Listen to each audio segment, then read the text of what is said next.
So, hey guys, listen, we're all trying to get more productive. And the question is, how do you find a way to get an edge? I'm a big believer that if you're getting mentoring or you're in an environment that causes growth, a growth-based environment, that you're much more likely to grow and you're going to grow faster. And that's why I love Growth Day.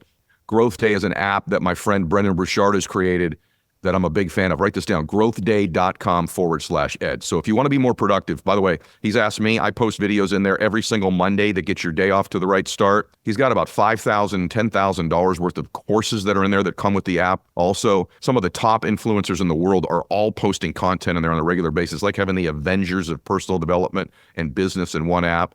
And I'm honored that he asked me to be a part of it as well and contribute on a weekly basis, and I do. So go over there and get signed up. You're going to get a free, tuition-free voucher to go to an event with Brendan and myself and a bunch of other influencers as well. So you get a free event out of it also. So go to growthday.com/ed. That's growthday.com/ed. The third generation Range Rover Sport is the most desirable, advanced, and dynamically capable yet. Range Rover Sport redefines sporting luxury with an instinctive drive and engaging on-road dynamics and effortless composure. Advanced cabin technologies such as active noise cancellation and cabin air purification offer new levels of comfort and refinement. A purposeful cockpit-like driving position sets the tone for a focused interior that promotes exhilarating driver engagement. The award-winning Pivi Pro infotainment is at the heart of the experience and provides intuitive control of all vehicle systems. Range Rover Sport. Design your Range Rover Sport at LandRoverUSA.com. And I think we've all been conditioned to think that most people achieve success because they're either born rich or they're educated or they're well connected, but it's just not true. We get all kinds of negative energy at us all the time. And so what we have to learn to do is to take that in and then let it come out of us in productive action. It's okay to go about yourself and just holler sometimes. We need to express ourselves in a way that we can understand it. What's happened to a lot of people, it's not like they don't have the charge available, but they've got it on the dimmer. They think that's all there is. I got to tell you, I'm reading the book, and the whole premise here of all the stuff that I teach about influence, optimal performance, it's this invisible thing, which is energy. And when you're around someone who's successful, and you call it magnetic energy, sort of more specifically, I cannot agree with you more about this. You know when you're in the presence of it, and the absence of it makes everything so much harder in life to persuade, to attract, to accumulate. How does someone, first off, what is big money energy, and how does someone get conscious of developing it so they can transfer it to people? Yeah, sure. If I could just backtrack for a quick second. Sure. For anyone that doesn't know, I mean, I was born in Texas, bounced around 8 times before 4th grade, grew up a little bit outside Boston, went to college upstate New York. I was terrible at every single sport. The only thing I liked was theater, in part because I didn't have to be myself, right, on stage. I was not a cool kid by any means. And, growing up on the East Coast school can be tough that way. And so acting and learning how to act gave me the opportunity to pretend to be somebody else. And I wasn't confident in my body. I was overweight. I had terrible acne. I wasn't that smart, but I knew that I liked to perform. And I gave myself 2 years after college to come to New York City and try to do theater. Try to make it TV, film, whatever I could do. I didn't want to go to LA because I didn't know anybody in the West Coast. I'm, basically from the East Coast. So I went there and I completely bombed, failed. I got on a soap opera for like a split second and then they killed me off really, really, really quick. And I totally ran out of money. And there's a couple things that have always sort of driven my life. One is I'd rather regret the things I did than the things I never tried. Right? I'd rather ask out that girl and have her say no than live the rest of my life wondering, oh my gosh, she could have said yeah. Oh my God, what's the worst that can happen? Is she going to punch me in the face? I don't think so. And if she did, that's an even better story. I asked out this chick. She punched me in the fucking face. That's crazy. What a great story. That's my 3rd book. And, I used to be, and I'm not as debilitated anymore, but I used to be debilitated by this fear of wasted potential. That, I got to go to New York and try to be an actor because if I don't do it, this is my only shot. I got to do this now. And I don't want to be in the cemetery one day as that guy who, had he just done a little bit more, you'd know who he is. He would have had a legacy. And so I totally ran out of money, got into real estate at the end of 2008, not because I like real estate. No way. Not because I enjoy, being a licensed associate realtor. It was because I needed to pay my rent and I needed to buy food, and I didn't want my parents to have to help. I didn't want anyone to feel bad for me, and I didn't want to fail and have to move home. So I knew if I moved home, I'd never come back. And if you can make it in New York City, like they say, you can make it anywhere, right? It's a tough city. Competition is intense. It's also a beautiful city. It's an intellectually curious city. And you can walk down the street every day and meet a brand new person every single day. When I got into real estate, I realized that I had something, I was lacking in something that a lot of the successful brokers and developers and bankers and attorneys and clients had. And I couldn't really figure out what it was. They could walk into a room and make perfect eye contact, have a great handshake. They owned the room, right? They oozed success, whether they were successful or not. And I wanted to be like those people. But in my mind, I'm a failed actor. I just got my real estate license. I need to pay rent. That's not me. I can't do that. Maybe in 10, 20 years, maybe, but that's probably not in the cards for me, right? I didn't think success was something that was possible for me. And I think a lot of people end up feeling that way as well. And you kind of like write off your future. Say, well, that's never going to happen to me, right? Now, listen, you've got to be realistic too. I suck at basketball. It's not like I really wanted to be in the NBA. And I was like, oh man, if I just try a little bit hard, no, it's not going to work. That's not going to happen for me. But, I chose success first, career second. And I decided that, the one thing that really separates me from everybody else in this field, not just that I'm an amateur and they're professional, not just that they're older with more experience and I'm brand new, it's that they have energy. They have this successful energy. They have this magnetic energy. They have an energy that attracts money and income. They have a big money energy. And what that is a unique quality that every successful person embodies. And I think we've all been conditioned to think that most people achieve success because they're either born rich or they're educated or they're well-connected or they're beautiful, but it's just not true. And this is something maybe I'm the only one, but this is what I used to think. I used to think that, hey, some people have it made. I don't. And that's okay. And I kind of like accepted that. But then I realized that I don't have to accept that. I can be the person I want to be right now. Yes. You're all on the same track running. Other people just got a little bit of a head start, and that's okay. Yeah. And so big money energy is my confidence blueprint to help people take back control and live the biggest, most fulfilling life they possibly can. Because even though you can't change all of your circumstances, that's okay. Because if you can change your energy, you can change your life. 1,000,000%. I just want to acknowledge a couple of things on that. I think you can do all the other things. And if you don't develop this magnetic energy, it's very difficult. I mean, you can have the best script in the world, the best closing in the world, the best everything, even the best product in the world. And by the way, you and I both know, top producers who aren't the best closers, who aren't the best prospectors, but they have this magnetic energy about them. A couple of things. How do I develop it? One, I assume you believe you need to be intentional about it in the first place. But you also talk in the book a little bit about, you said, I can become whoever I want. I write in my book about, you can just become a new character in the story of your life anytime you want. You can actually begin to play a character. And you say something similar about that in the book. So do we model big money energy, or does that make it inauthentic if we're like somebody else? Like, how do we do this? Yeah, I don't think you model it. There's a big difference for me in acting, doing theater, and actually presenting myself as somebody who was successful, right? And I never, there's no lying, there's no faking it. It was just really believing in your core. And I'll give you an example. Most people know me because for the last 10 years, I've been on a show called $1 Million Listing New York on Bravo. They've either seen an episode on a plane or their friend saw it or just reruns, whatever. Yeah.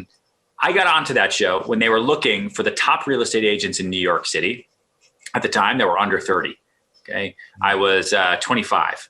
And they wanted the best, the biggest, the ones who were doing hundreds of millions of dollars in sales a year. And they said, come to our open casting call at the Hudson Hotel in Times Square. And I saw that. I said, all right, I'm doing a handful of rentals. That's definitely me. And so, awesome. so I went. I was like, who are these people? They're from LA. What are they going to know? So I went, and I don't know what came over me that day, but I just was like, you know what? Fuck it. I don't have a business to speak of right now. If I get cast in a reality show about being a real estate agent, what's the worst that can happen? I suck. That is actually pretty bad. So let's not suck. But if I got onto it, it's exposure that I would never be able to pay for, right? I can't afford those types of commercials. So let's see what happens. And I went into that audition, and they asked me why I was there. And I said, because I'm the greatest fucking real estate broker in the history of the world. And I distinctly remember them staring back at me and being like, okay, got it. Because I think the 3,000 other agents who showed up that day, remember in New York City alone, there are 80,000 real estate agents. My gosh. Yeah. So I was one of them. I think a lot of people were probably mumbling and stumbling and like, well, I saw the note in this and I sold this and this. I just laid it out in one line, super simple. Next question. Let's go. I'm busy. Okay. They didn't ask me about that. Can I say something? One thing on that, I want to add in two things. One, the most certain person always influences the less certain person. So one of the things you did is you brought a ton of certainty, but you just used the word busy. I think one of the ways that you have magnetic energy, guys, if you need to be created, is be busy. Just busyness alone becomes magnetic, because when you have scarcity of time, scarcity is value. Yeah. And so the less you have of it to offer people, the more valuable it is when you give it to them. So I just want to inject that, and you keep rolling. No, that takes me directly into the next point here. They asked me all these questions. Eventually I left. I was like, wow, I just bombed that. And then they called me back and said, hey, we want to keep talking to you. So months and months and months go by. Eventually they say, listen, we've narrowed it down to a big group of you. And so we're flying back to New York, and we're going to follow each of you for half a day in New York City. Don't stress. We just want to see what your life is like. Show us your apartment, your office, stuff like that. It's a reality show, so don't do anything crazy. To me, I said, okay, your first impression is your last impression if you are not careful. The last thing I was going to show them was my fucking apartment and my office that was like in the corner somewhere. And appointments. What was I going to do? Take them on $1,000 a month rental appointment that I had? No way. So I said, this is an opportunity that I have.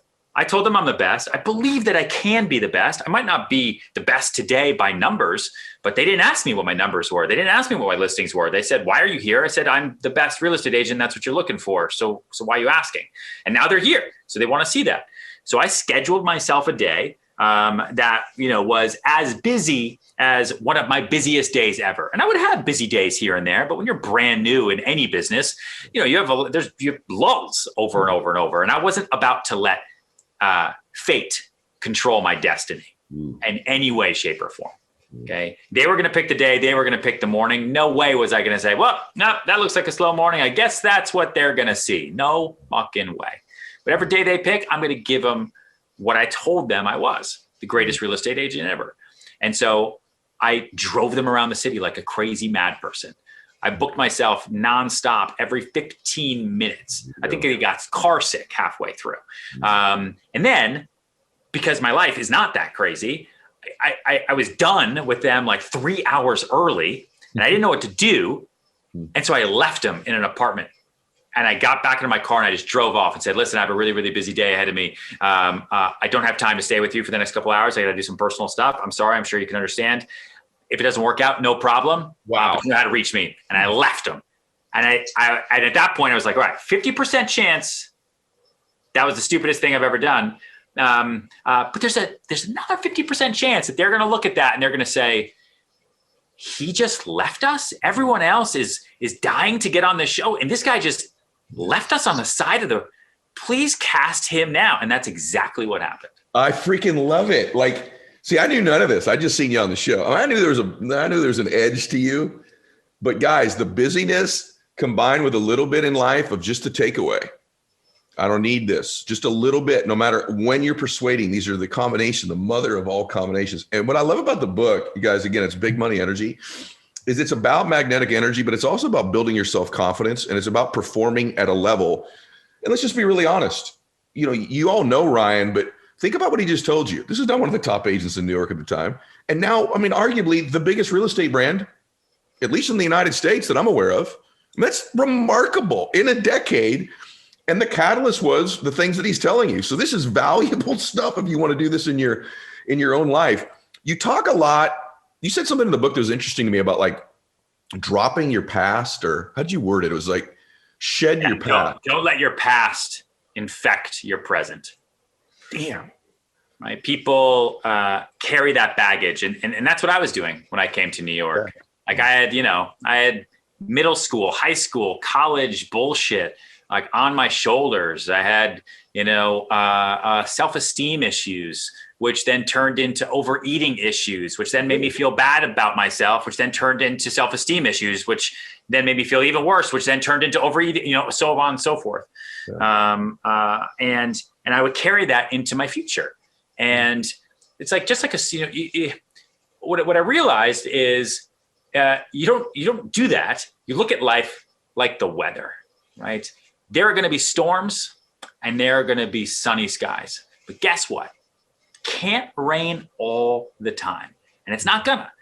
So you can walk around and talk about how much it rained last week over and over and over and over and over. Or when it rains, fucking get out of the rain, or you enjoy the shit out of it, because sometimes it's okay to get wet. And when it's sunny, it's awesome. You were ready for it. Yeah. And you take that into the future. You really do that, huh? You really think that way.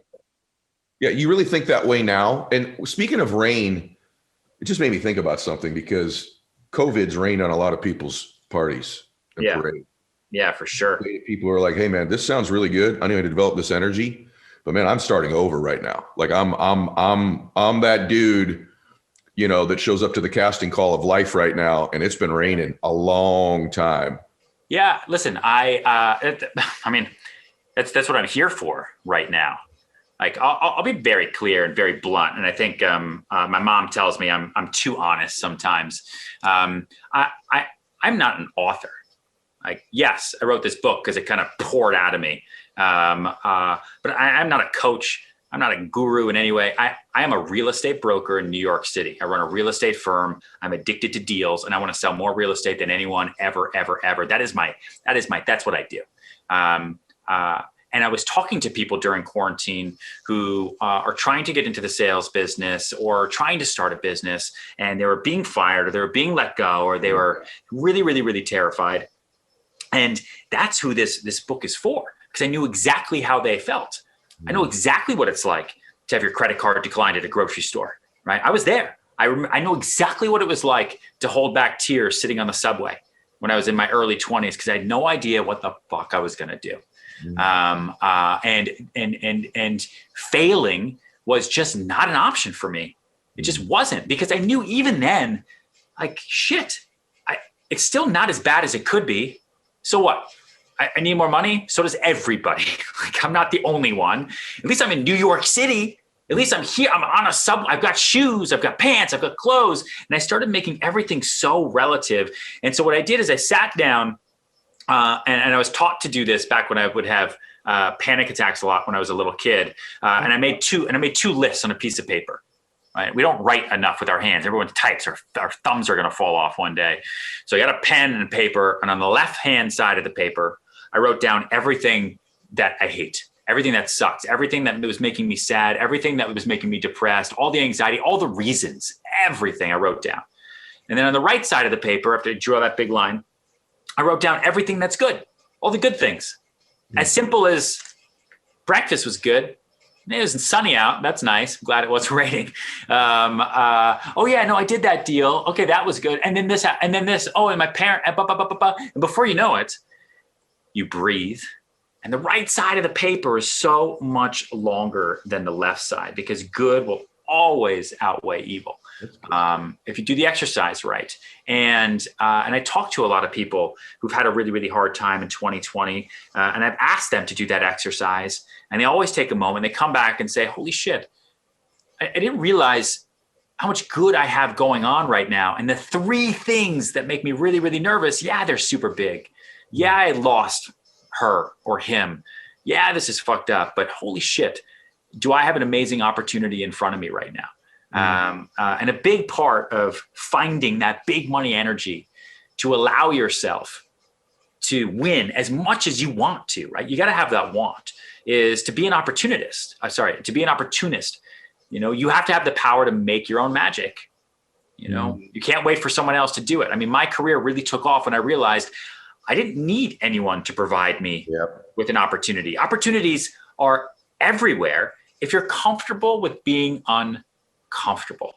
Like I still, to this day, I've been in the business for 12 years. I do, last year was a tough year for real estate in New York, but in 2019, we did 1.4 billion in sales. I to this day, every day, I cold email billionaires. Do you really?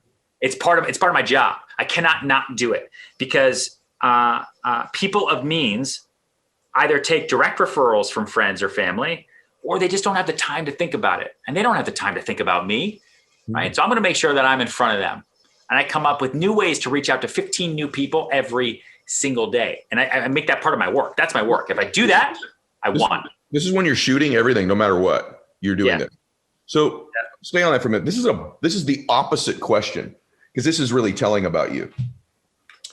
Most people, failure gets them, right? It gets them. But the other thing is, like, some limited amount of success really gets a lot of people. You know this. You've watched a whole bunch of people that you've passed by. It's like they get to a certain point. Maybe they've exceeded where they thought they were going to get in the very beginning, and they just stop doing the things that got them there, or even increasing them. So that's very impressive to me to hear that. And I'd like to think I'm the same way. Like, I'm still grinding, some days harder than I did in the beginning. And there's times where I go, what the hell am I doing? Right. But then I'm like, I'd feel naked if I didn't do certain things. I'd have tremendous anxiety if my normal rituals I don't do every day. But there's something about you, brother, that it is different. Now, I think everybody can have it, but you kept blowing through levels, right? Like another one, and now you're even at another one. What is that? And speak to that to people that right now think that, hey man, I'm playing with house money. I'm ahead of where I was, so I'm going to cool it. What would you say to them? If you can be happy by cooling it, then go for it. Right. Really. But what I'll say is you're just leaving a lane open for somebody else. And if you're okay with that, then okay. Like, I'm not here to tell somebody how to be happy or how not to be happy, right? No one should listen to me by all means. I am not a therapist, and I am not your parents, right? But what I do think about a lot of times is not about me today. Okay? I work for me in the future. Right? I have a baby now. Yeah, I kind of work for her. If I'm being totally honest, I get a little bit, right? My wife, sure, a little bit. But the person I care about the most is myself in 2030. Like, I think about Ryan 2030, probably an unhealthy amount, because before I know it, I'm going to be there. Because 10 years ago, I wasn't on a TV show. I was hand modeling to pay my bills. I was freaking out. I thought I was going to get out of real estate. I was moving home to Colorado, and then my life changed in an instant. And that was 10 years ago. Okay, 10 and a half, let's say. So before I know it, it's going to be 2030. And I want to do everything I possibly can today to make sure that guy's life is fucking awesome. I want him to be able to go back in time to 2021 Serhant and say, dude, you came out of that pandemic swinging. I know it was tough. I know it was crazy. I know you blew up your life. You started your own real estate company. You wrote a book with a title called Big Money Energy, you crazy asshole. But guess what? It all worked out, right? Like, that's what I'm working for. And I think anyone who says, well, I did it. Okay, limited success. Let's move on. Don't think about yourself today, because you're taking a break in the present, right? You got to work to take a break in the future. And then really, really, really, really, really earn it. And if you're happy, right, then God love you. By the way, that's one of my favorite answers in the history of the show. Like, literally, that's one of my favorite. Everyone should be thinking right now, you 2030, and don't dilute yourself into thinking you're happy now if you're really not. Now, if you are, wonderful, right? But that's one of my favorite answers. Also so honest. My favorite person is me. But it's like, listen, and I think that there is, for any entrepreneur out there, right? Anyone who's listening to this, okay, is somebody who wants to do a little bit better in life, wants to do a little bit more, wants to make a little bit more money, right? Wants to learn a little bit more. No one who's okay with the couch is listening to this podcast right now because it's just to stress the fuck out of them, okay? You're right. So everyone who's listening, I think wants more, and that's exciting. Like that's what life allows us. And it's also the future. Like it's the 2020s. Imagine if it was the 1950s. Like just talk to any old person, talk to your parents, your grandparents, if you're so lucky to still have them. Say, what were your opportunities when you got out of school? And they're going to give you like 3 answers. Right? Like, you got to make things relative. The problem we have now is we are overwhelmed with opportunity and we don't know which direction to go in. So we don't end up picking a lane, or we do pick a lane and we're so obsessed with that lane. And then we're devastated when the lane ends. We're like, oh, well, that's it. I'm not driving anymore. Lane over. It's like, no, that was me acting in the city. When As the World Turns killed me off on the rooftop, when my grandmother stabbed me in the heart. That's real. That was a lane ending, but I didn't get out of the car, call it quits. Said, all right, this is what I want to do my whole life. You know what? No problem. I'm going to take a right and I'm going to go find a different lane. Yeah. Let me figure this out.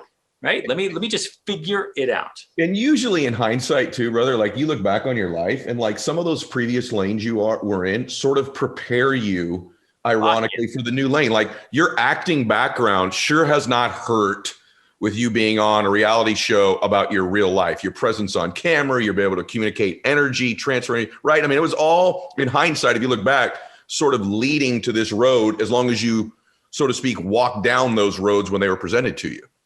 Dude, it is, luck is when hard work meets talent, right? It's, it's not something that is guaranteed for everybody, but I think hard work trumps talent when talent doesn't work hard. And everything that I put into my theater training, like I was in theater camp when I was, in the summers, and it's like the one thing I actually really, really liked doing. And then I threw it all away because I ran out of money, but then it circled back to me and I got in front of a camera and I saw all these other real estate agents who were like, oh, they're awkward and weird. And it's like, wait a minute. I know what these people want. I know what I got to do, right? I know how to look at people. I know how to listen to people. I know how to breathe. I know how to give them what they want. Let me see if this works. What about that, like leveraging the dark side versus like chasing the dream? There's two ways people approach this. Both work. I think you got to do both. Okay, explain that to us. So as an entrepreneur, as someone who's wired for achievement or attempting to achieve, we are presented with lots of different energy to leverage towards our goals. Mm-hmm. And part of the energy is positive and part of the energy is negative. And I believe that entrepreneurship and business and building something is so hard that you have to learn to leverage both. And I feel like a lot of people are wired one way or the other way. And I was too for a long time, but I was only wired for the dark. So, there's positive energy, right? Which I believe from my experience, and it might be different for everybody, and it also could be just my perspective and worldview. Mm-hmm. But for me, it's like 90-10, okay? 90% negative dark side energy, 10% positive. And what I'm talking about is the energy that we receive going down the path, okay? What do we get? Well, anytime that we set out to do anything different than everybody else, bro, nobody gets it. All right. So that sets the precedent for us to get negative energy in different ways all the time. This is why a lot of people in the beginning, they're like, nobody believes in me. Nobody supports me. Everybody's, making fun of me. Yeah, dude, because you're doing something completely outside of the realm of what they see as normal life. And so we're going to face more negative energy, in my opinion, than we are positive. There's going to be very few people that actually believe in you. There's going to be very few people that say, yeah, you know what, Ed, I think you can do that. Most people are going to say, dude, I think you're getting a little bit too out there. They're going to try to talk you out of it. And so I think it's necessary, and very few people talk about it, to learn how to leverage the dark energy properly, because positive energy is great, dude. Like having someone like you come put their arm around me and say, hey, bro, you're doing good. It's a big deal, but it's very rare. Yeah. All right. What's very common is everybody else saying, hey, what the like when I say, hey, we're going to build the next Nike level American iconic brand, people look at me like I'm full of Right. even after what I've done. You know what I'm saying? And by the way, we're debt-free company and nobody gave me any money. Like there's no company, I don't know of another company our size that is debt-free. Yeah. I don't know of a single one. It's crazy. When we think about these things, you know, if we only operate with the 1 or 2 times a year that somebody who's credible comes and tells you you're great, It's true. you're going to feel like all the time. And so I think it's necessary, especially in the hard phases, to literally learn how to leverage the dark energy, meaning If you're going to get so much of it, leverage it. yes. Right? Yeah, it's great. Because it's a powerful force and people will judge you and they'll say, well, that's not, I'm doing it to prove people right. Well, that's why you're losing, bro. You know what I'm saying? We get all kinds of negative energy at us all the time. And so what we have to learn to do is to take that in and then let it come out of us in productive action. Yeah. You know, like not lashing back out, not going on the internet and passive aggressively pouting about why nobody believes in you. Nobody believes in you because you haven't done anything, bro. Yeah. And by the way, when you've done, there's just a whole bunch of more people that don't believe in you. It's true. Yeah. It's true. So like we have to learn to take these things, internalize them, see them for what they are, and then can let them come out in productive action. Yeah. And a lot of people can't do that. So what happens is the negative energy comes and comes and comes and comes, and then it burns them the down, right? So I believe to get to a certain level, you have to be proficient at both. And you are proficient at both. Like, by the way, this idea of leveraging energy that comes at you, I've never heard you say it that way before. But if everything in your life is going to be coming at you that's relatively negative, rejection, people screwing you, letting you down, clients that quit, haters, this idea of like, no, you know, don't pay attention to the hate. You're saying actually pay attention to it and then flip it and leverage it. But at the same time, though, you and I for each other, behind the scenes thing, you also have those people in your life that have to like expand your vision. This did not happen here. There's a LaFerrari down there. Yeah. There's a Bugatti down there that's bananas. Every car in here is bananas, right? He doesn't buy like knockoff cars. Like this building's bananas, the guitars that are on the wall, the pictures, Grant's house over there, the way you design and deck. We're just sitting here like, hey, dude, I'm taking this part of the couch. I'm going to put that on the bar. So you're a visionary person too. So I want you to speak to that. And then even you and I behind the scenes, I don't know, every 3 or 4 weeks, you're like, hey, bro, this house in Florida, this thing there. Yeah. We're also people that, although we leverage the dark side, we're also dreaming and visualizing and having someone in your life that's like, hey, think about this, think about this. What element of it? This didn't come together by mistake. So speak to that a little bit about having some vision as well. By the way, this is like a master class. We should be charging for this podcast, but that's why we have the Arte Syndicate. Right. But like talk about vision and having someone in your friendship circle that also helps you stretch that too. Don't just leverage the dark side, but the vision part of it. You have to be exposed to bigger things than what you're doing at all times, no matter who it is or what level you're at. And honestly, meeting you was one of those things for me. The first time I went to your lake house in Coeur d'Alene, like I'm over here thinking I'm doing it, right? And I am doing it. But then I walk into a 40,000 square foot bro, I was just telling the guys before the show, I was like, you get off the boat and you get off the dock and imagine the most crazy lake house lodge that you've ever seen in your life, and then you walk up to it and you realize it's the guest house. You know what I'm saying? Right. Like there's levels, cool, man. And wait to see Hope Island. Yeah, dude, I already know. Yeah. I think it's important to expose yourself consistently to the outcome, which I think a lot of people do. I think a lot of people actually do that too much, where they make it all about the stuff and what they're trying to achieve. And you can get successful like that. I was successful my first 15 years like that. My first 10 years I wasn't, but you know, I made a lot of money those next 5. And you know, that was mainly like, what was I trying to build? But I don't think you can really I think you can only get so far on that. Because once you start having it and once you start experiencing it, and this is going to sound all up to everybody else, but like, dude, driving any of those cars you just mentioned, that's like driving a normal car to me. You know, like I don't think of it anymore. Like it's just part of my life. And when I think of like what really gets me motivated and in the space I need to be is really thinking about historic things now. Like what's the story of our company going to be when I die? You know what I mean? What did I actually accomplish? Who did I actually help? How did I impact families? How did I make people's lives better? How did I help people discover, like I said a minute ago, that they have gifts too, and that they're here to let those gifts materialize in real life. And, and then I see what's going on in the world and what's going on in the country. And so like, I continue to take on these bigger causes. Yeah, you do. Because I don't get motivated by the stuff anymore. I actually, real talk, I mean, I've told you a million times, and I've said this publicly a lot, I don't give a about it anymore. Yeah, anymore. Yeah, I don't. Do you think you have to get it? Yes, absolutely. I had to get to that, to have it, to realize that it's not what. So what is the cool part of being successful is that you get a platform to leverage up other people? Listen, that shit's cool as fuck. Right. All right, it's cool. I'm not sitting here trying to play it down. Material goals are very important, especially when you haven't had them yet, because they're the things that'll keep you going during the dark times. You'll say, okay, well, this is the lifestyle I want. This is what I want to do. But once you have that lifestyle, a lot of people fall off because they don't have a bigger mission or a bigger purpose. And so what I've learned is that taking on bigger purposes that are outside of myself actually lead to not just more success, but also more fulfillment. And, I don't have it all figured out. When you said like people are like, oh, well, he thinks he's got it all figured out. No, I don't have it figured out. In fact, I've got the behind me figured out, but I don't have the in front of me figured out. You think Jim's proud of you? My dad? Yeah. Yeah. Yeah, for sure. Did he tell you that? I mean, we have a different dynamic. You know what I'm saying? But yeah, I mean, I can tell. You know what I'm saying? Like, it's not like, there's been a few times for sure. You know what I mean? But we were never like, it was just different, man. My dad raised us as realists. Things are either this or they're that.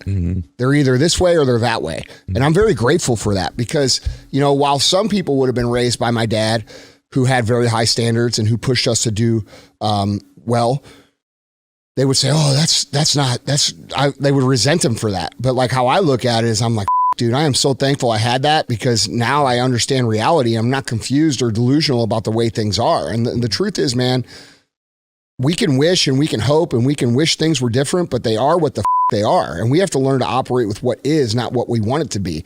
And I think having my dad raise Sal and I both that way has been a tremendous key for, like, we're a continuation of his work. You know what I'm saying? He taught us the right shit. You know what I'm saying? And my dad was hard on us, dude. We got our asses beat when we were little. That was real shit. But you know what? Every time I fucking got my ass beat, you know what the truth is, Joe?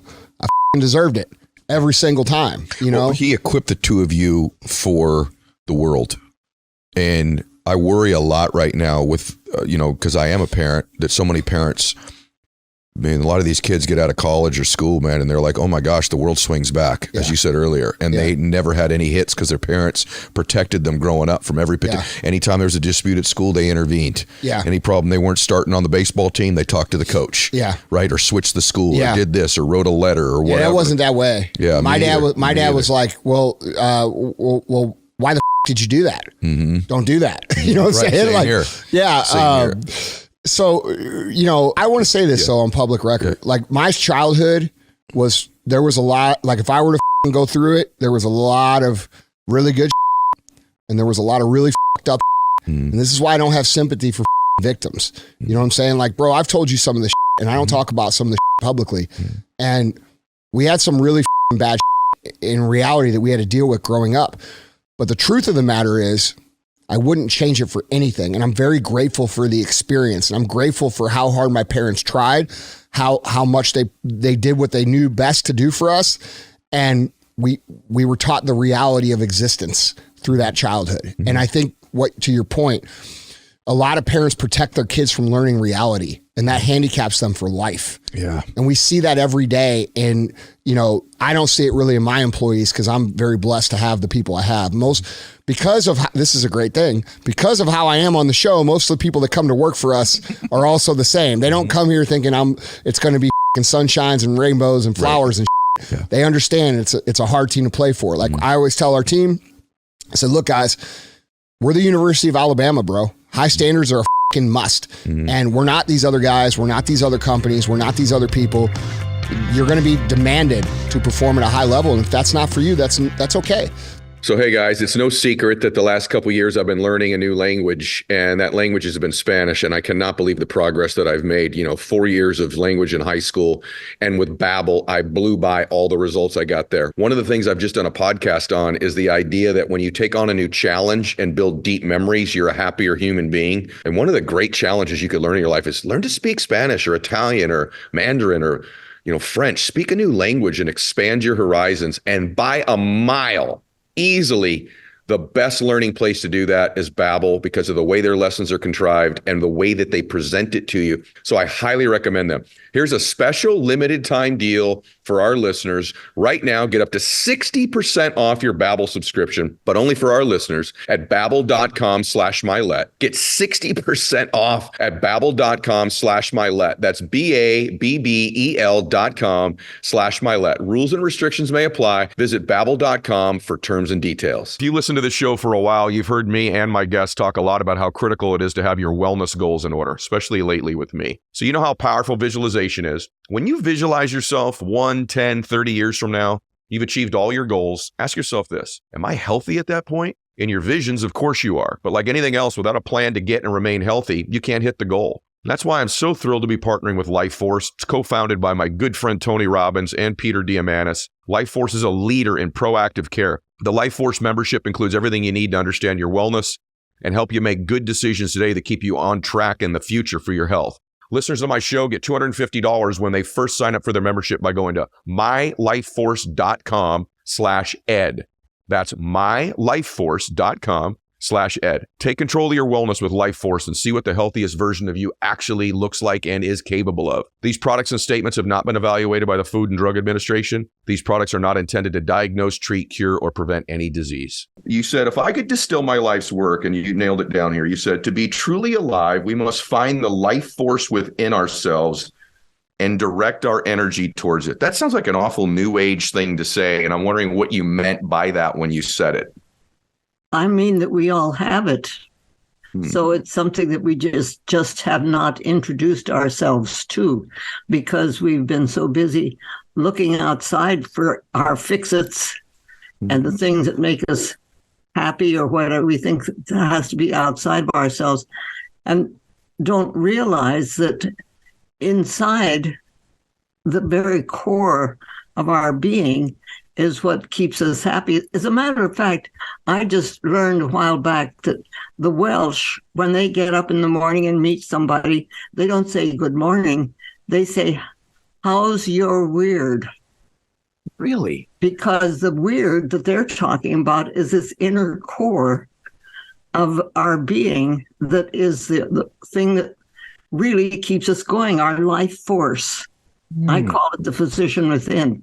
But it's that life force that really is the engine that keeps the thing going. Is that what you mean about the juice of life? Because you also, by the way, it's amazing. I've not really heard anybody else use that term. I've been using the term about getting the juice out of something or the juice of life now for probably 30 years. Is that what you mean by that? I have. As I was fascinating when I was reading your work, I'm like, oh my gosh, the juice of life. So is that connected to the life force, or is it something more specific? Okay. No, it's definitely connected to the life force because it's what juices are. If we don't have any juice, we're just kind of, it's very sad. Well, I think most people, maybe you would agree. I shouldn't say most because that's a judgment, but you say that the juice has two main parts, our individual essence and then how we fit into the whole. And if I think about our culture today, I wonder how many people listening to this right now go, I haven't tapped into my life force and I don't get a lot of the juice out of life. So could you elaborate on that? Our individual essence, what a beautiful way to say it, and how we fit into the whole. If we start paying attention to some of the things that make us happy, that make us want to dance and sing, sometimes just make you want to yell. Something has happened and you really don't like it very well. It's okay to go about yourself and just holler sometime. Sometimes we need to express ourselves in a way that we can understand it, where we can understand what it is that I'm trying to say to myself. This either is it's so good and I like it so well, or it really makes me sad, or it's however it's acting us, however we're reacting, whatever it is our way of responding to life. Does that mean that you think that, the full expression of your emotions matters? Meaning, like I've had this theory for a while that I don't even know that there are positive or negative emotions. There just are emotions. And that sometimes they're emotion. Yeah, it's energy. Energy is energy. And sometimes it just doesn't feel very good, and sometimes it feels great. But whatever it is, if we can begin to say, oh, yes, or no, I, and we back away from it. It's something that guides us from within ourselves, that allows us to know what we're responding to and how we're responding to it. How do you figure that out, Gladys? How do you figure that out? How do you know why I'm a big believer in self-awareness. Yeah.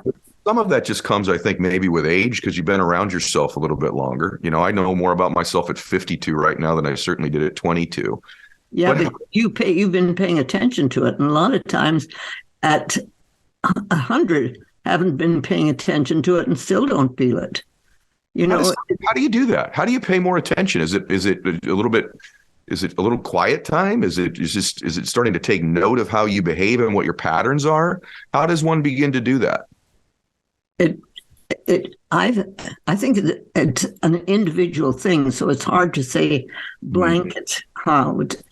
But when you begin to pay attention to what makes you respond to something, yes, even a person or a poem or a song or a flower, sometimes a rose will just say, oh, ooh, that's great. It's the awareness of how we respond to the inside and outside of ourselves. Driving here to do the interview today, I've had a little bit of rest lately. And I knew today was going to be awesome because I was coming in, I'm like, I'm vibrating at a high frequency today. Yeah. I know what it feels like to be vibrating at a high enough frequency where I'm going to produce a great result. And I know what it feels like oftentimes where I am not. And the last few weeks, frankly, just between my new TV show, On Nosy, everybody. Go see it on Nosy. It starts August 22nd. The different things I've had in my life, my new book, all this other stuff, I've just not been vibrating at quite the energy level that I know is the success level that I need to be at. So talk a little bit about this. You said something in this I've never heard someone say about cells and volts of energy. And like you can actually prove almost with neuroscience or chemistry or math why this is actually true. So let's go to the energy thing for a second and how one might direct it. Yeah, so everything is energy, and not just us, right? The cells and atoms in our body, but everything. Like this table it's just condensed energy, this table right in front of us here. Everything's energy, and everything's created twice. First inside, then outside, right? This table was an idea in somebody's head at one point in time. Yeah. And then they, through work, they formed energy, and now we've got a table that we can put our hands on and microphones and everything. So everything's energy. And Einstein also, he was a big believer in the imagination and that energy follows thought. And so when we think a thought, energy follows that. When the president of the Ukraine was thinking, hey, we need help here, like energy was behind that thought, and that thought came to you. You heard it, and I heard it, and all of a sudden, like we're rooting for them, right? We're rallying for them. So when you understand here, the challenge I think most people have at is they live so firmly planted in this physical world of the only thing that exists is what I can touch, what I can see, what I can feel. But everything's created twice. So there's things you can't touch, see, and feel that are being created now. They're not in physical reality yet. They're in the non-physical, but that's where all the greatness starts. And when someone's struggling, all they can see is what is already there for them, and they get stuck and then they conform. What I think we as human beings ideally should do, and this is hard because it's fun to live in the physical world. I mean, you got all these great houses, I have different toys and fun things and it's fun. And that's why we're here. So I like doing that. But we also have to have ideally a foot in the non-physical where there are no boundaries, and where energy is waiting. It's just literally saying, what do you want, Ed? What do you want? Like everything you have, you're telling me about your, beautiful homes. Those all came from first you directing energy inside you to go out and make those opportunities real. Okay, brother, no one's ever said that on the show before. And it's so true. One, I talk a lot about, I think 99% of people operate out of a pattern of thinking that is history and memory. 1% of humans have worked to the extent that they operate out of imagination and vision. They actually have that as their operating platform. The people that I naturally enjoy their energy, to quote you, are people who operate out of imagination. And by the way, you can just take an inventory of yourself and the people around you. How many of your conversations, your thoughts are about imagining and visioning, and how many of them are about history and memory? And in my life, I've just sort of, as I've gotten older, gravitated. But I'm telling you, almost everything I accomplish or that I do, I consciously begin to think about it. So out of the physical. I've never heard someone phrase it that way before. It's exactly what I do. I'm working on a few things right now. My process unconsciously, now that I'm 51 years old and has repeated it over 30 years, my process is to actually sit, get in a quiet meditative state to some extent. And I'm talking about holding my hands and praying. I'm talking about just getting alone almost for me is that state. And it is to have a thought, and then I am actually literally intentionally pouring energy into the thought. I'm trying to pour more and more and more energy into the thought, and then I actually separate from it and I get away from it for a while. And I let it just sit with its energy. And then I pour more and more and more energy into that vision and that imagination. And it amazes me how the world begins to conspire to help me make it true. Whether it's that running on the street or a conversation today or something I then read and I'm like, what in the, why does this pop up? Right. So this is the process of creativity. It's thinking and then flooding it with energy. And the more successful you become, the more you have some wins, the more you begin to understand what that feels like when you're actually doing it. And it's liberating because now you know there's nothing that can stop you. Right. And that's what most people don't have. They literally think there's lots of things out there that can stop them, and they're not willing to take that leap of faith. And you got to take the leap of faith in the beginning. Like people that are listening to this that haven't, that are not at Ed's level yet, just know at one point he was at your level, right? But he just outgrew that. Of course. And it wasn't because, he or me or anyone else is better than anybody else. It's just we're using the tools that everyone's using. As a matter of fact, people that are struggling, the reason they're struggling is because their subconscious is so powerful that it's taking all this information that they've put in, that life's a struggle, life's hard, you can never get ahead, and it's making it absolutely true for them. Yeah, so I so know that it's not that I'm different, which is why I'm in this space. I know humans can change. I know their reality can change because I'm so aware of my own limitations. I'm so aware of how many things I am either average at or sub-average at, that if I can produce certain things in my life, because this is not even humility, I just realize my own limitations in terms of my intellect or my strength or my upbringing or my experiences, that if I can produce these things in my life, I absolutely 1,000,000% sure know you listening to this or watching this can as well. And there is a process. It is both art and science. The art part, you're going to figure out as you go. The science part, which is what we're talking about today, is absolutely a replicatable process that you can start with. So let's start with a few of what those things are. I want to go back one thing, because you just use a term I've not heard before, which is use your own electricity. And so I want to like, what does that mean to you? Because people say energy. I think a lot of people have heard the term energy before and they're like, look, I just don't get it, But electricity, I don't think most people look at themselves as electric. And they are. And it's almost like, use the example of a light, everyone. God bless you. But if you really are an electrical being, it's so sad to dim your light over time. Great analogy. I like that. Me too. And just reading your work, and you've reduced your electrical charge. And the external evidence of that is the lights dimming in your life. The cool part is that at any given time, you can start to take control and charge of your electricity. I just like that term better than energy. So are we electric actually as human beings? And maybe like one thought or concept about how one begins to up their amp level, so to speak. So Bruce Lipton, who you're probably familiar with, Biology Belief, he's the one that I got the data from on each cell has a certain charge, and we've got, I can't even remember since I wrote it, but we have, like billions or trillions of cells in our body. So yeah, we got a lot of electricity. Like we could light up a city if we used it effectively. I really love what you just said though, like, because I've never thought of it like someone dimming their light, because I think that really is what's happening, or what's happened to a lot of people. It's not like they don't have the charge available, but they've got it on the dimmer, right? And they're just so used to having it dimmed out that they think that's all there is.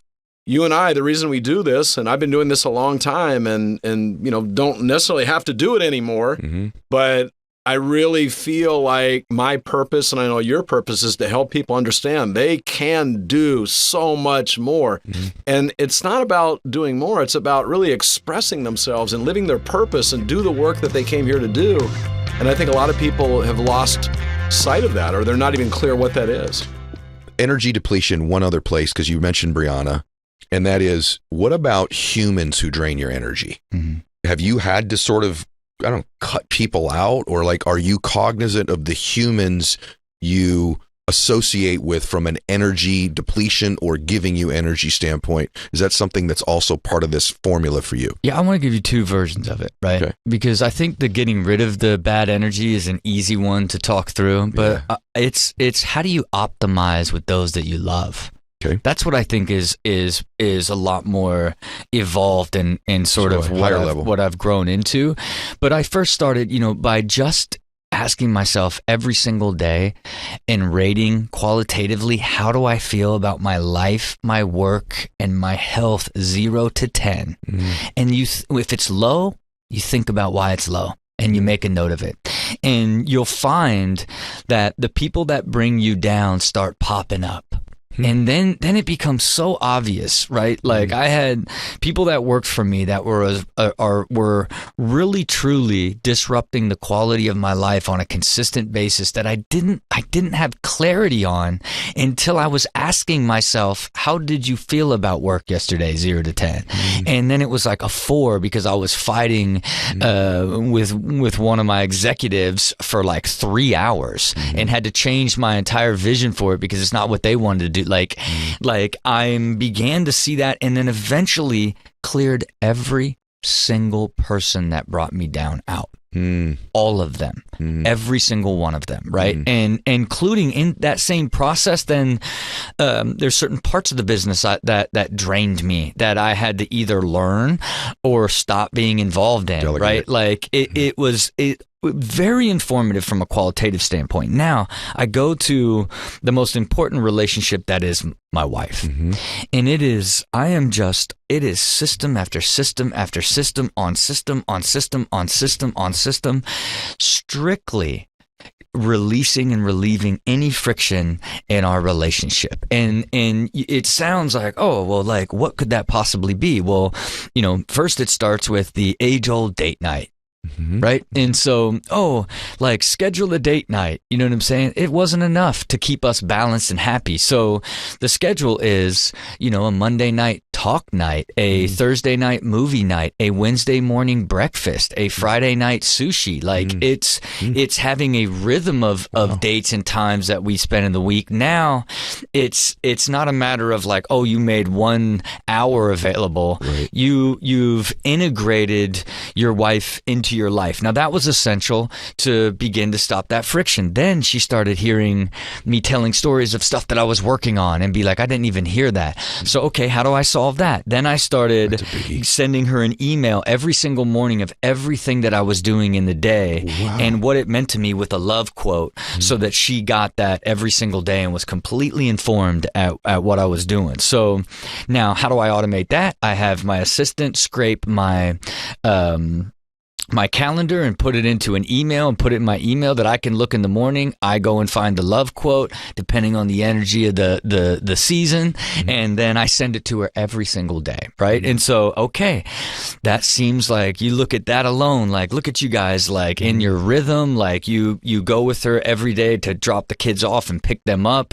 For most days, like you have this balanced rhythm with everything, and now she's completely informed, but getting friction discussion on how complex our life was and all these big projects moving on. Then we move to a Thursday family sync where we get all the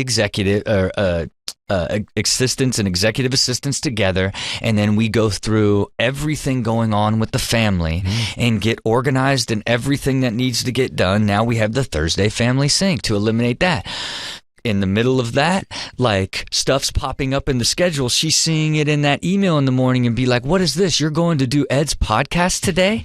So what do? We added a new system to the family sync where I go through the calendar and then like say everything that I'm doing. Hey, the UFC fight in 2 weeks on Saturday night. I'm going to want to watch that. Anything that might be disruptive. And again, keeping our energy, our communication, and our flow. Then like, okay, there's certain things where, we'll get stuck on and not want to talk about.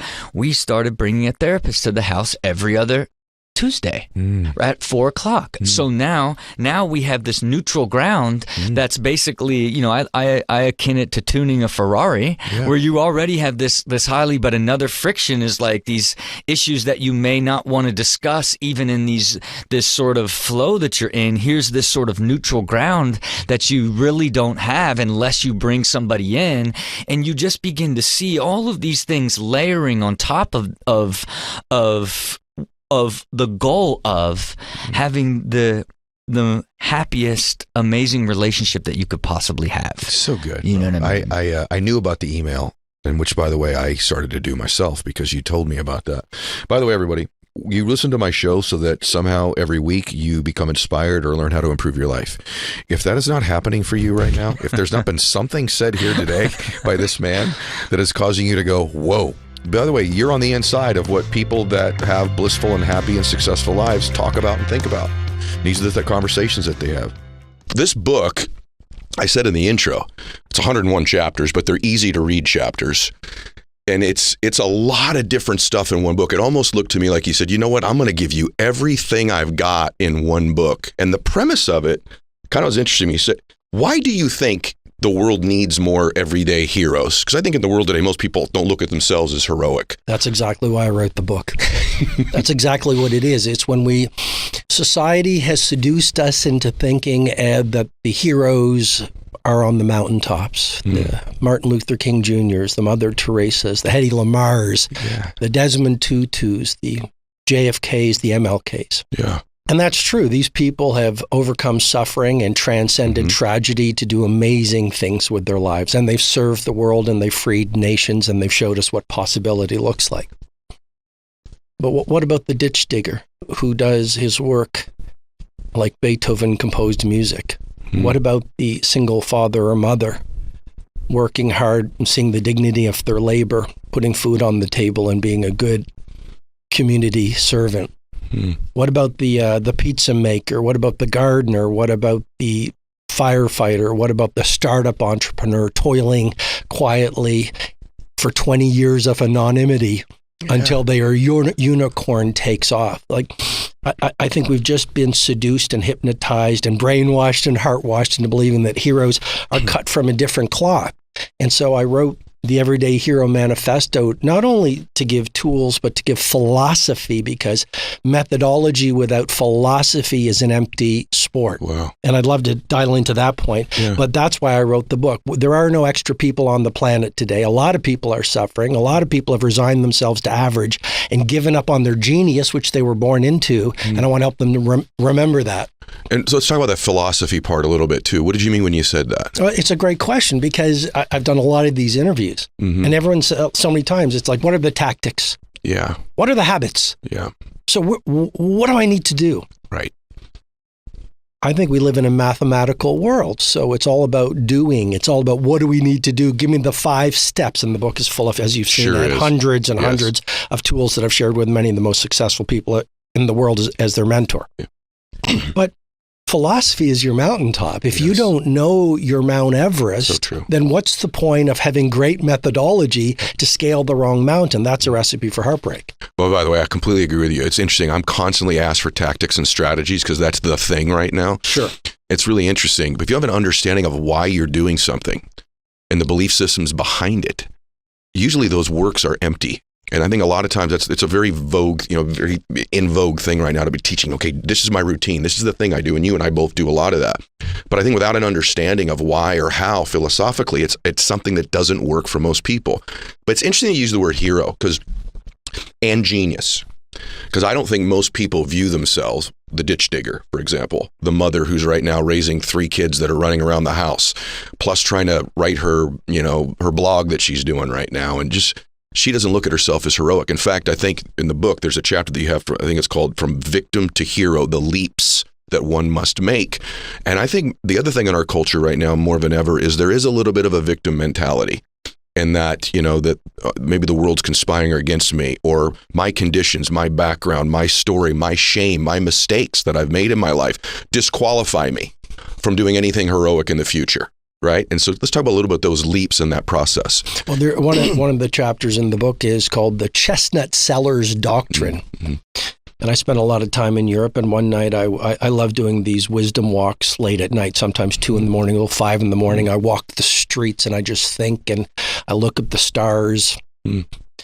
And so it was about midnight, Ed, and the luxury stores were empty. Tourists streamed out of these beautiful restaurants. Not a lot of people were really on the street, and there was one square in particular, and there was a man hunched over, I still remember it, with a blue woolen cap with moonbeams sort of over him. Mm. And as I grew nearer, I noticed he was heating chestnuts. Mm.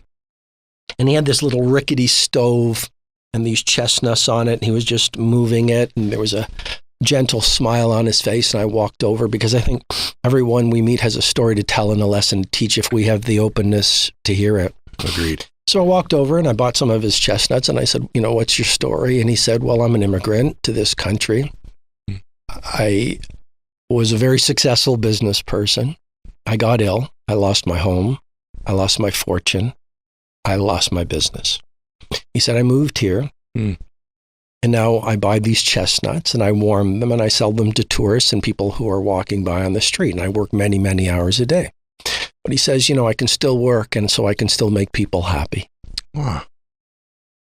And to me, that's, in a world where you're right, there is a lot of entitlement in this world, but, I've mentored so many billionaires, for example, and one thing about the billionaires, they all are intimate with their access of power. And what does that mean? Well, it means that you can tell a victim, and I'm not judging, just reporting, but victims give away their power to external circumstances. Mm. They say it's because of the economy, it's because of the pandemic, it's because of my husband, because of my wife, because of my children, because of my past, that I can't live my genius and change the world. Mm. But people, as you know so well, you're one of them. Mm. People who do amazing things in the world are very intimate with their inner heroism. Yeah. And they don't depend on the world to give them a living. They're willing to exercise their own discipline to materialize their own gifts and their talents. How does that happen? It comes with practice. Do we all have this potential? Absolutely. Mm-hmm. Martin Luther King Jr. said, unless you've found something you're willing to die for, you're not fit to live. Yes. I would take a bullet for the idea that any person on the planet today, with the right philosophy, with the right methodology, with enough time, can do incredible things with their lives. And again, that doesn't mean they need to be a billionaire. Correct. That's where I think that the world has fallen apart. It's like, so do I. You hear people introducing people. Well, he's really important because he's a billionaire. Yes. Yeah, but what about the person who helps kids walk across this? Like, we're all important. Yeah. I think we have this addiction now to the big. Yes, exactly. It's got to be big. That's it. Or it's not important. And if you actually reflect on your own lives, it's actually typically things in quiet moments, in small things that have been gifts given to you by people that aren't well known or aren't wealthy that have made the biggest difference in your own lives. I think I have a sister, because I think sometimes people think, well, hey, you're pretty well known now. You're moving and shaking and doing all these things. I've made a couple bucks and influenced people. And my sister is she's my middle sister, Andrea. I don't know why all of a sudden it's getting me, because she's been my middle sister for a long time. It makes me emotional. But my sister was basically born with diabetes. And over time, she lost her vision. And I think she's legally blind. She can't drive anymore. I've helped connect her with some doctors. She can see a little bit now. But she's a school teacher and in a quiet little Christian school. She doesn't make any money. But for the last 20 years of her life, she's been making a difference in these young, beautiful souls' lives over and over every day. No camera on her, no Instagram, no big money, no big impact. Yet she is an everyday hero. She's the type of person that you write about in her book. I hope she's listening to this so she knows how heroic she is. But you use the word, I want to understand this a little deeper because I think you can articulate it. You said become more intimate with it, intimate with their own understanding of their heroism. How does one begin to do that? I think the fourth chapter of the Everyday Hero Manifesto is the gold miner's paradox.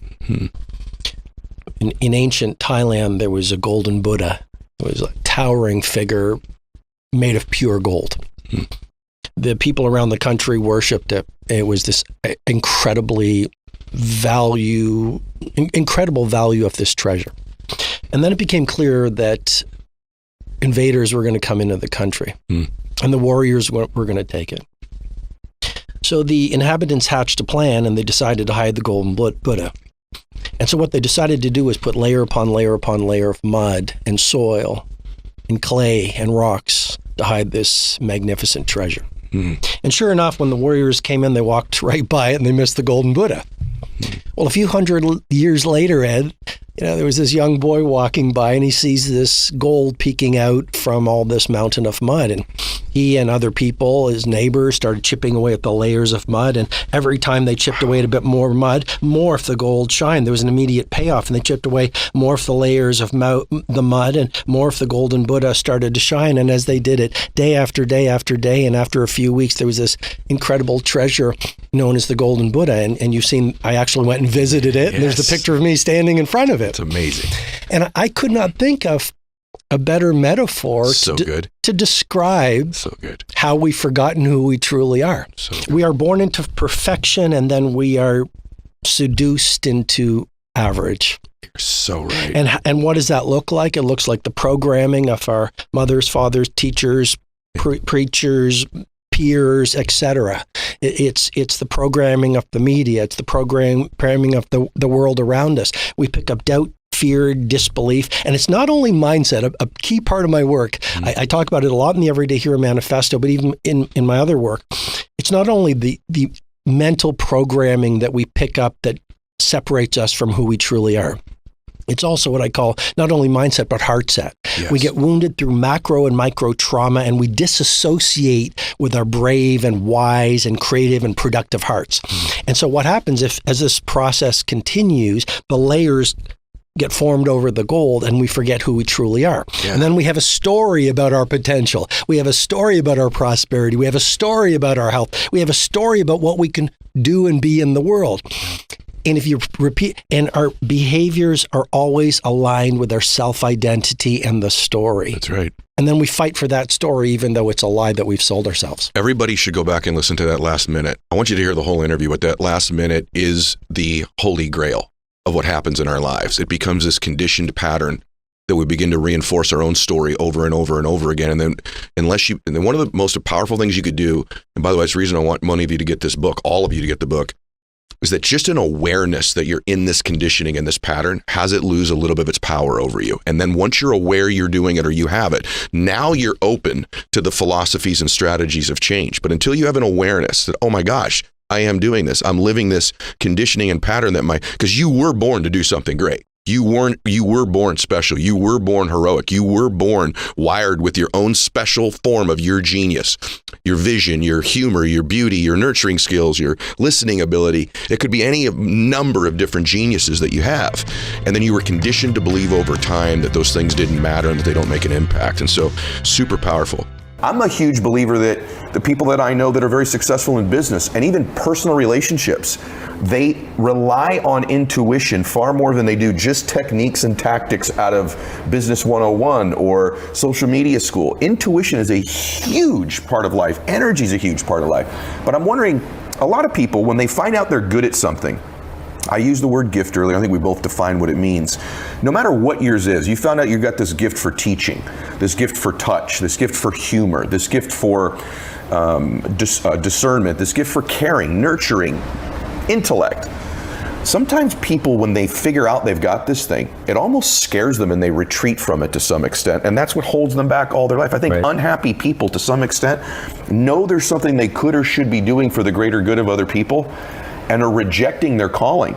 And that's a formula to live in misery. Anybody listening to this, regardless of what it is, for you, you're this young man, now you're becoming more aware. This is a little bit different than everybody else, or I have more of it to some extent. I have an ability to tap into it maybe to an extent others don't. Did it scare you? Did you realize you were different? Was it exciting? It didn't scare me. It was more like, how does this work? Like, how do I get better? Like build the muscle of it? Like how do I learn about this? And my mom's younger brother was married at the time to a woman who actually did like card readings, and she wouldn't call herself a psychic. She read cards. And I remember sitting next to them. She was reading for my mom, and I heard, you can do this. And it was like to the point that I wanted to be like, who said that? Like who said that? And it was like I want to say it was more of a knowing.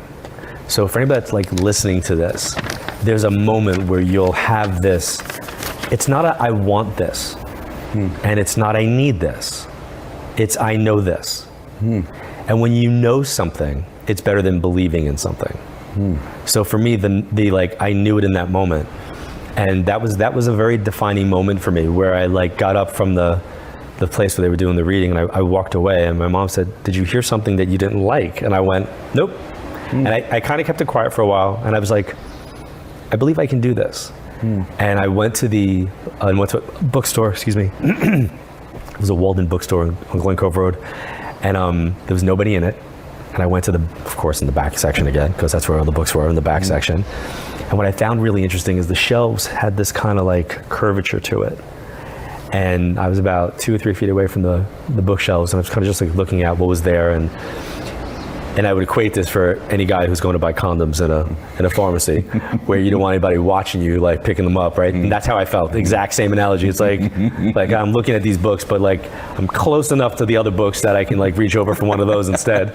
So I'm standing there, and I'm like not near the shelves. The woman who's managing the store is in the middle of the shelf, middle of the bookstore. She's restacking stuff, and she's about maybe 12 feet away from me. And a deck of tarot cards fell off.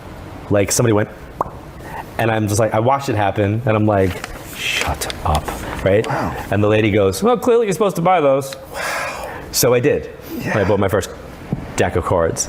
So, I go home, don't tell anybody, and I'm like looking through the little book of cards, that, the meanings of it.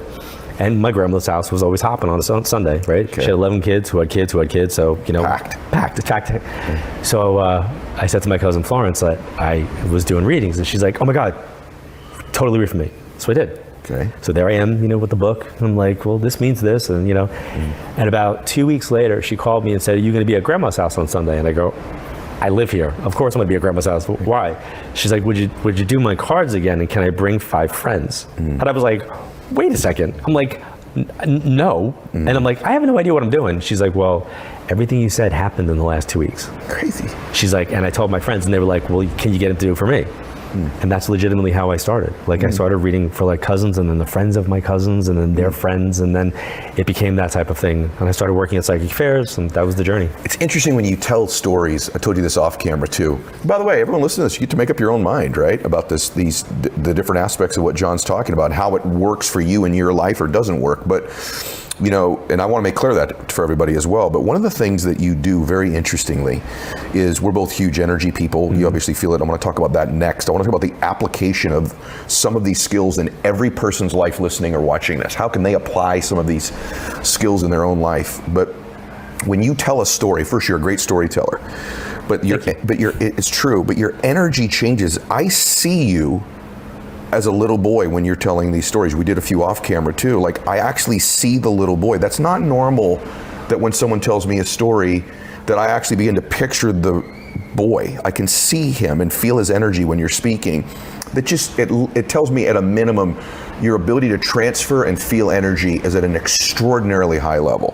I just want to acknowledge that in you. It's not normal. In fact, I don't think anybody else I've ever talked to has that ability. Everyone's laughing off camera here, you guys, because it's actually true. Everyone feels it here. But let's talk about energy in general. Sure. I'm a big believer that you need to protect your energy in life, right? That's why we're going to be friends. That's right. I know. That's exactly why. And I also feel like you have this great analogy about the pool too. So I want everyone just to get this lesson. More than ever in the world, are there competing energy forces that are coming at us and leaving us at any given time. Sure. What advice would you give to someone just trying to be happier, live more productively regarding the people around them and the energy they bring? First, we have to do inventory.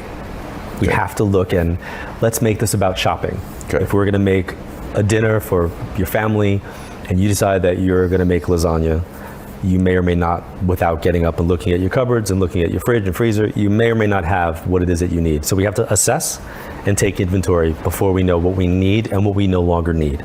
So there are certain things that you're going to go, you know what? I have the cheese for lasagna, but it expired a year ago. So I need to get rid of that. So we need to assess and take inventory. What is going to be needed for the ingredients of what we're building or making Now. for the now, for this, not the meal that we had last year, but the one that we're making now.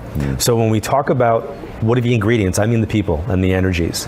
And when you make that lasagna, it's layered. And there are certain things that are great by themselves, and there are certain things that are great when they come together. But then if you travel internationally, you know that there are certain things that they'll put in your lasagna where you will go, ew, not in this one, not for me, right? So using the layers and the inventory, we assess what works for us and what doesn't. And then we have to be honest. We have to be honest that we might love this person. We might love this person more than anything. But if this person doesn't work in the lasagna of your life, then we have to make a decision to not include it and to recognize that this is toxic. So there are certain things that, in part of working with energy, that I've had to recognize that this is not a positive person, this is not a positive circumstance, this is not a positive situation, and I'm going to move that. And I think one of the earliest things is, growing up with an alcoholic father and losing my mom at a very young age. My mom on her deathbed literally begged me to have a relationship with my dad. And I said no. And she was like, you're going to deny me, a dying woman, her last dying wish? And I said, yes, I am. And she said, why? I said, because it's a promise I don't know if I can keep. And I said, more importantly, it's a promise you shouldn't ask me to make. Wow. And she said... You said this is an 18, 19-year-old boy. I did. Yeah. And she said, why is that? I said, because I need to do what's best for me, and what if he's not what's best for me? And now, why can I say that at 18 or 19? Well, I can say that because I'd already been doing readings for 4 years. I had already been exposed to understanding the language of energy, the tools of the language energy, whether it be numerology, astrology, cards, psychometry, all these different, things that were, let's call them symbolic languages to help us amplify the way the universal energy works. And so yes, I was able to quite confidently say I wouldn't be able to do that. Now, that doesn't mean that after she passed, I didn't make my attempts, which I did.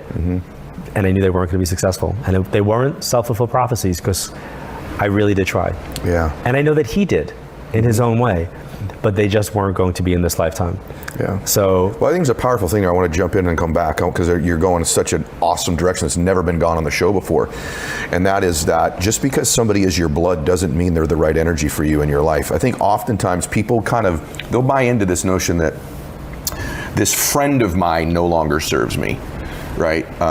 Their energy no longer serves me, or maybe never did. And I finally got the confidence maybe to do some separation from that energy. But it's much different for people when it comes to family sometimes, don't you think? Yep.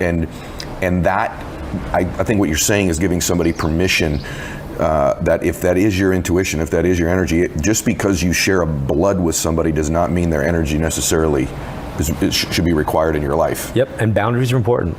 I think it's very, very important. We create boundaries everywhere in our lives, right? You have boundaries while you're driving your car. Those are the lines on the highway. You have boundaries in your home, your property lines and survey. You can't buy a property or a house without getting a survey and knowing where the property lines are, right?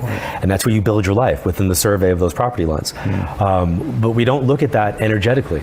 So I want people to energetically look at where the property lines are for them and to know that it's not okay for your neighbor to encroach on your property and take the fruit of your trees without your permission, right? So it's not okay for, and you'll see this with siblings, you know, if you have two sisters and one's stealing the other one's clothes, going in their room, taking their stuff, that's a violation of someone's property. And sometimes parents don't say, hey, ask first, or it's okay. So I think it's important to establish healthy boundaries energetically from a young age. I did that learning about this work. Very good. Let's even go a little deeper. What is this energy thing? Like, the people are listening to this are like, is this just how you make me feel? In other words, if I'm evaluating someone's energy in my life, would that be the best way to describe it? This is how I feel from you? Am I energized, not energized? You take from me, you contribute to me? So who are we as people, right? We look at each other and we assess us by what we look like in this world, right? That's why racism is apparent, because people see differences and they assess those differences. They define who they are by status of those differences. But yet if you did not see people for who they were, but you only heard them, and you only communicated with them on a level, whether it be corresponding with words, and you cannot see or hear them, then you're dealing with a communication of their consciousness or energy. So that consciousness or energy which resides in this vehicle is kind of who we are. And then inside this vehicle, it gets amplified. So using vehicles as an analogy, if we were to drive down the highway of life, you'll see all different types of cars. And you will, whether you want to admit it or not, see someone in a vehicle and assess them for why they're driving that vehicle. That's right. You will see the older guy in the hot red Ferrari, you know, with the convertible, and the young woman in the car next to him, and immediately think, but you don't realize that that's actually somebody who's a really successful person who runs a car dealership, and that is his granddaughter in the car. Right? So that assessment is based upon a judgment or an energy or what people are projecting out. But then there is the exact opposite of that, where what you thought to be true is true. So you have to always like discern or read the energy of a circumstance without prejudging it. So I always go to this one example. I never look at my clients and go, oh, well, they're probably here to hear from that person, or they probably lost that person. I've always been wrong. If I've ever done that. Really? Yeah. So I don't do that. I wait till like it comes out in a reading. And I remember having this couple who sat in front of me, and if you would have said before the reading, how do you think they're connected logically, and who do you think they're here to see, I would have been like, husband and wife, and one of them lost a parent. He was her nephew. She was younger than him. His mom was her sister who had passed. Whoa. And I literally remember that moment, and that reading's got to be from like 1995, 1996. Of all the readings too, right? I remember that clearly because it was just like, you know, if you were to assess the energy of who you thought somebody was, I would 100% would have been wrong. So I waited until I got what came through and then kind of went there. But my point of looking at who we are an energetic vibrational frequency, a consciousness, a soul, call it whatever you want. I like the word energy. Inside this physical manifestation where we have free will to make decisions in order to affect changes as those things ripple out. And I talk about a line of probability. On our line of probability, the past happened, can't change it, but you can learn from it. The present is where we are right now, but from this moment on into the future, that's not written yet. And what you do with your energy and your thoughts and how you project that is how that actually will manifest. Bingo. 3 billion% agree. This is the most important. I don't know that we can cover anything more important than this on the show. It's hard for me, you articulate it better. It's hard for me to explain why I think some things in my life are, you know, better than average, let's just say it that way.